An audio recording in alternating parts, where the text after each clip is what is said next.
Aquí con la sonrisa de José Edier Gómez, el popular Chiquito. Cada vez que nos encontramos hacemos una tertulia de algo.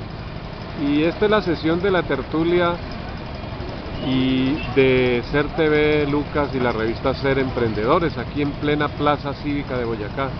Aquí al fondo, donde había un árbol que no lo podaron, se cayó por sí solo. Pero vamos a hablar de un tema que es muy trillado, que dice sentido de pertenencia. ¿Existe sentido de pertenencia? ¿La cultura ciudadana sí se hace en Tuluá y en Colombia? Bueno, Eugenio, gracias por la invitación. Sentido de pertenencia no la podemos tener porque nosotros somos con una ascendencia de población eminentemente nómade. Y lo digo en los dos sentidos.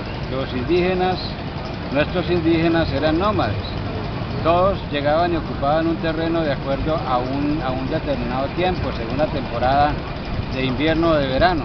Entonces nunca se tenían asentamientos reales de una población. Tan es así que, por ejemplo, Tuluá se considera como un punto de encuentro. No había una población. ¿Por qué? Porque nadie se sentía dueño de la tierra.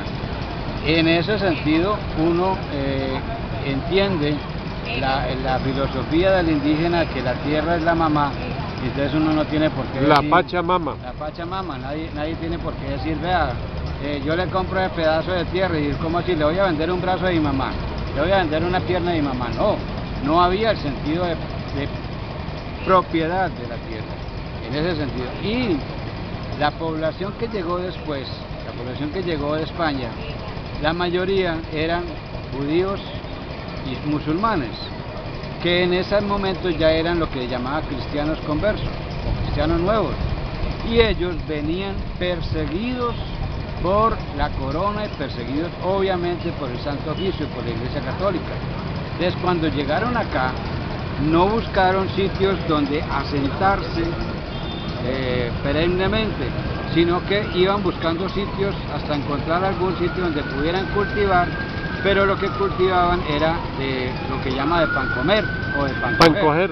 Exacto, el pan comer, yo lo llamo más bien de pan comer, es el maíz para comer y ya, el arroz para comer y ya, el frijol para comer. No importan las utilidades ahí. No, ahí no había sentido de utilidad en nada de eso, no había cultivos extensivos, solamente cultivos intensivos, es decir, cultivos únicamente para que la familia o las dos o tres familias que para compartir y hacer hacer el trueque. Exacto, que lo hacían en esa exacto, época. No más.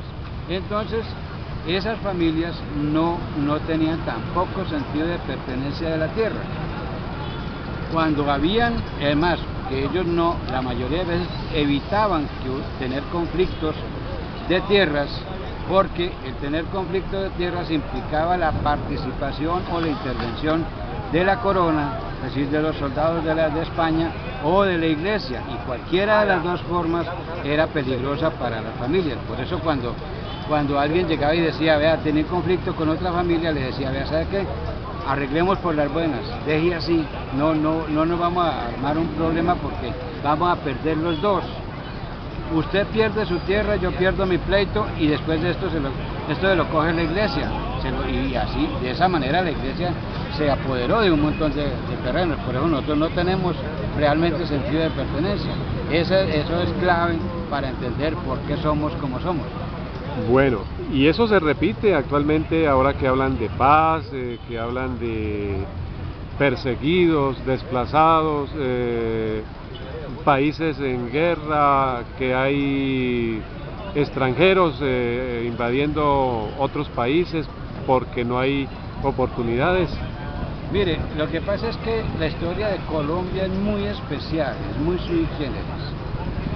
Esto que yo estoy contando de aquí no se puede contar en Argentina, ni en Paraguay, ni en Uruguay. Allá pasó distinto. ¿Por qué? Porque la geografía es completamente distinta.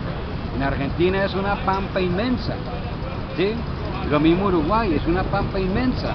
Entonces allá sí se podía trazar, por decir algo, propiedades. Aquí no, aquí todo es cordillera. Y cuando la mayoría, la gran cantidad de población es cordillera, pues es muy difícil que la gente diga esa roca que hay es mía. Eso queda muy difícil, por eso no se puede hablar de lo mismo. Igual en el caso de Europa. En Europa uno siempre dice que admira a los europeos, que yo no sé qué, pero ¿cuántos años de guerras han tenido ellos para llegar al momento en que están ahora? Más de 4 o 5 mil años de guerra, para tener la paz que tienen ahora. Ahora, en el caso de aquí de Colombia, ha habido unos momentos muy especiales en los cuales el país está diciendo, bueno, vamos a dejar de pelear. En el siglo antepasado, en el siglo XIX, cuando estamos hablando del tiempo de la esclavitud y el tiempo del inicio de la República, los terrenos se movían como en terremotos, y era lo mismo que pasó en el siglo XX con la corrida de alambrado, era lo que el fenómeno paramilitar. Nunca nadie podía decir, este terreno es mío, y lo marco con alambre. ¿Por qué? Porque el vecino llegaba y lo corría, o lo corría para acá y entonces se le quitaban. Y si usted se ponía en problema, entonces inmediatamente el otro le mandaba tropa. Entonces ese fenómeno ha sido eterno, digamos, en lo que tiene que ver con el país. Ahora, uno desde aquí, desde las ciudades, no entiende el fenómeno del campo, y por eso la mayoría de las veces ha sido indolente frente al problema del campo en el sentido de la guerra. Allá han vivido la guerra, nosotros no hemos vivido la guerra, a nosotros solamente nos cuentan un lado o de otro, pero nunca tenemos la verdad completa. Por eso la mayoría de la gente no apoya el fenómeno que se está dando ahora, pero es más por ignorancia y más por indolencia que por cualquier otra cosa. De todas maneras, esta paz que se está dando y contando la historia, ahí podemos aplicar de que quien no conoce la historia está obligado a repetirla. Lo más grave no es solamente que esté obligado a repetirla, sino que está obligado a continuarla, porque es que uno repite desde el principio, y aquí no ha habido principio. El principio sucedió hace 525 años. Entonces no podríamos repetir volviendo a llamar a los españoles a que nos colonicen. Eso no podríamos hacer. Hay otros colonizadores. Hay otros colonizadores en el campo económico, lo tenemos claro, todo lo que vemos, lo que es el teléfono, el agua, todas las vainas financieras, tenemos esos colonizadores. Pero la historia no la estamos repitiendo, sino que la estamos continuando y estamos incentivando los motivos de nuevos conflictos. Eso es lo único que estamos haciendo.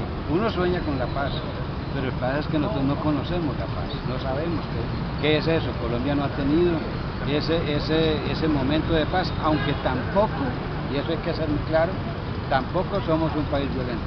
Ojo, que quede claro eso.